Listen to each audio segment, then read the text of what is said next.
गुजरात के गांव शांतिपुरा को देखो तो पहली नजर में सब शांत लगता है। यहाँ की सड़कों पर सन्नाटा पसरा हुआ है और हर तरफ एक अजीब सी शांति है। आम के पेड़ों पर पंछी चहचहा रहे हैं।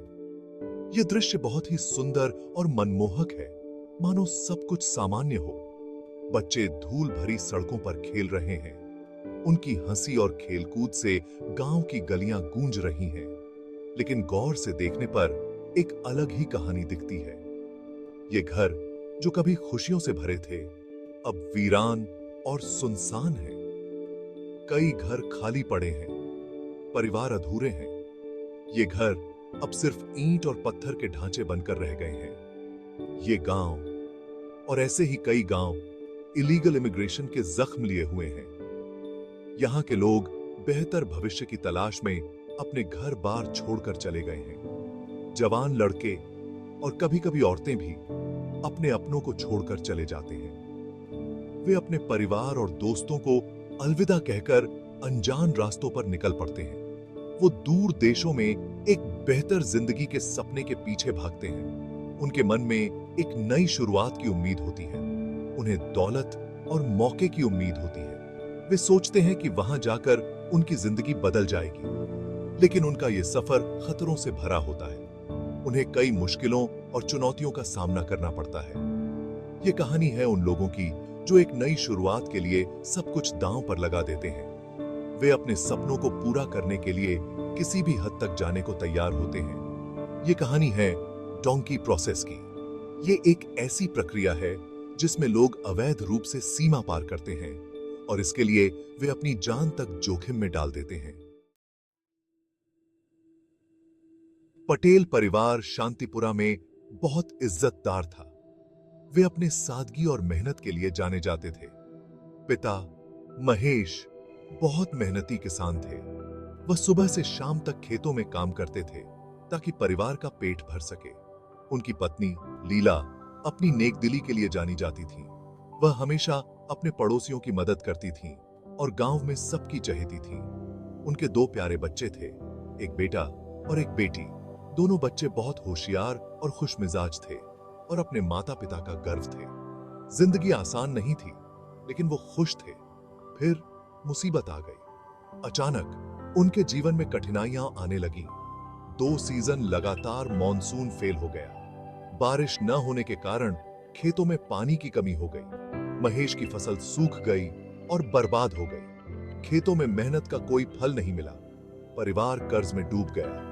महेश और लीला ने अपने बच्चों के भविष्य के लिए चिंता करना शुरू कर दिया। अपने परिवार का पेट पालने के लिए परेशान महेश ने एक रास्ते की अफवाहों पर ध्यान देना शुरू कर दिया। वह दिन रात इस बारे में सोचते रहते थे। उसने लोगों द्वारा एजेंट्स को पैसे देकर अमेरिका में घुसने की कहानियां सुनी। ये कहानियां उसे एक उम्मीद की किरण की तरह लगी। ये एक बहुत बड़ा रिस्क था, लेकिन महेश को लगा कि उसके पास और कोई चारा नहीं। अपने परिवार के लिए बेहतर भविष्य की तलाश में उसने इस जोखिम भरे कदम को उठाने का फैसला किया। डोंकी प्रोसेस किसी और देश में इलीगल तरीके से घुसने का एक खतरनाक तरीका है। यह प्रक्रिया न केवल अवैध है, बल्कि इसमें शामिल लोगों के लिए अत्यंत जोखिम भरी भी होती है।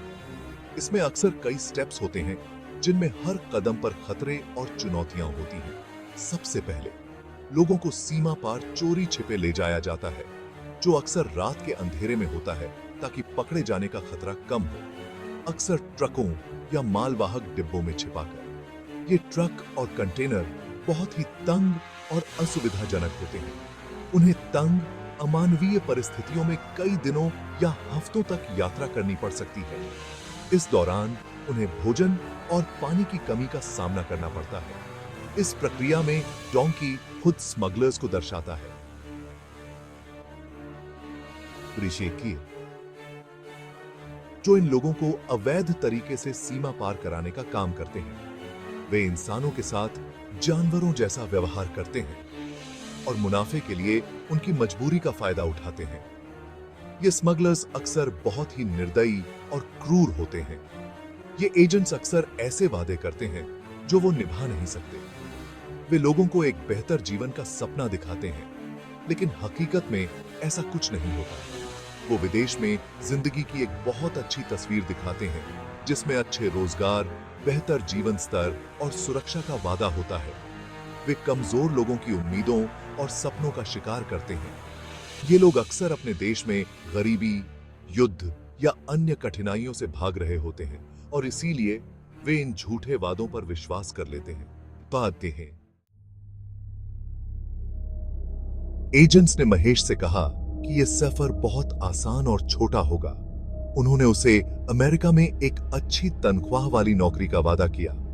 वो अपने परिवार को पैसे भेज पाएगा। वो उनके लिए एक नया घर बना सकेगा। उसे बस एक मोटी रकम चुकानी थी।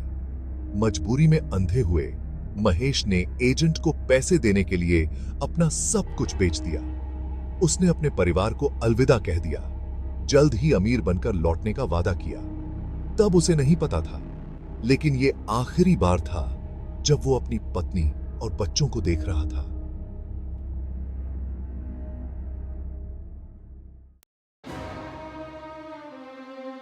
भाग 5। खतरनाक रास्ता। महेश का सफर एक साउथ अमेरिकन देश की फ्लाइट से शुरू हुआ। उसे बताया गया था कि वो टूरिस्ट्स के साथ घुल मिल जाए, लेकिन वो अलग ही दिख रहा था। एक सीधा सा किसान एक अजीब से देश में। उसके दिल में डर समा गया था। वो अपने जैसे ही और लोगों से मिला, जो सब डोंकी प्रोसेस की अफवाहों पर चल रहे थे। वे समूहों में यात्रा करते थे, एक जगह से दूसरी जगह शैडोवी फिगर्स द्वारा भगाए जाते थे। वे पैदल जंगल पार करते, नदियों में तैरते और खुले आसमान के नीचे सोते। उन्होंने भूख, प्यास और लगातार डर सहा। भाग 6। हार और जीत की कहानियां। डोंकी प्रोसेस की कई कहानियां दुख में खत्म होती हैं। कुछ लोग रास्ते में ही गायब हो जाते हैं, जंगल या रेगिस्तान में खो जाते हैं। दूसरों को बॉर्डर पेट्रोल द्वारा पकड़ लिया जाता है और उनके घर वापस भेज दिया जाता है, और ज्यादा कर्ज और निराशा के साथ। जो लोग बच जाते हैं वे अक्सर अपने मंजिल पर पहुंचते हैं तो टूटे और डरे हुए होते हैं। उन्हें पता चलता है कि एजेंट्स द्वारा किए गए वादे झूठे थे। नौकरियां कम और खतरनाक हैं। जिस जिंदगी का उन्होंने सपना देखा था वो उनकी पहुंच से बहुत दूर है। भाग 7। मजबूरी की कीमत। डोंकी प्रोसेस एक ऐसा धंधा है जो लोगों की मजबूरी पर बना है। यह बेहतर जिंदगी की तलाश करने वाले लोगों की उम्मीदों और सपनों पर पनपता है। लेकिन यह एक क्रूर धोखा है। इस धंधे से कमाई करने वाले एजेंट्स को उन लोगों की जिंदगी की कोई परवाह नहीं होती है जिन्हें वे खतरे में डालते हैं। इस इलीगल ट्रेड की मानवीय कीमत बहुत बड़ी है। परिवार टूट जाते हैं, जिंदगी बर्बाद हो जाती है या हमेशा के लिए बदल जाती है। यह उस मजबूरी की एक कठोर याद दिलाता है जो लोगों को एक बेहतर भविष्य के लिए सब कुछ दांव पर लगाने के लिए मजबूर करती है। भाग 8। सही तरीके से दूसरी जगह पनाह लेना। किसी और देश में बेहतर जिंदगी की तलाश करने के कानूनी तरीके हैं। इन रास्तों पर चलने में समय और मेहनत लग सकती है, लेकिन ये सुरक्षा और सम्मान प्रदान करते हैं। कई देश वर्क वीजा, स्टूडेंट वीजा और परिवार के साथ रहने के लिए वीजा देते हैं। United Nations refugee agency UNHCR जैसे संगठन शरणार्थियों और शरण चाहने वालों को सहायता प्रदान करते हैं। वे लोगों को कानूनी प्रक्रियाओं को समझने और आवश्यक सेवाओं तक पहुंचने में मदद करते हैं। उम्मीद है, लेकिन यह स्थापित रास्तों का पालन करने में है। भाग 9। एक बेहतर भविष्य का निर्माण। डोंकी प्रोसेस का हल सिर्फ मजबूत सीमाओं में नहीं है, बल्कि एक अधिक न्याय संगत और न्यायपूर्ण दुनिया के निर्माण में है। इसका मतलब है कि हर किसी के लिए अवसर पैदा करना, चाहे वे कहीं भी पैदा हुए हों। इसका मतलब है कि विकासशील देशों में शिक्षा, स्वास्थ्य सेवा और आर्थिक विकास में निवेश करना। इसका मतलब है कि गरीबी और असमानता के मूल कारणों को दूर करना, जो लोगों को बेहतर भविष्य के लिए अपनी जान जोखिम में डालने के लिए मजबूर करते हैं।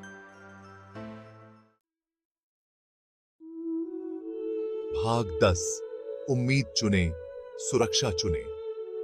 डोंकी प्रोसेस जिंदगी को बदल देने वाले नतीजों के साथ एक खतरनाक जुआ है। यह मानवीय भावना के लचीलेपन का प्रमाण है, लेकिन यह हमारी दुनिया में बनी रहने वाली असमानताओं की एक कठोर याद दिलाता है। अगर आप या आपका कोई जानने वाला इस खतरनाक यात्रा पर जाने की सोच रहा है, तो कृपया उम्मीद चुने, सुरक्षा चुने। अपने सपनों को पूरा करने के लिए कानूनी और नैतिक तरीके हैं। प्रतिष्ठित संगठनों से मदद लें। अपने और अपने प्रियजनों के लिए एक बेहतर भविष्य का निर्माण करें। जज सी रहते हैं।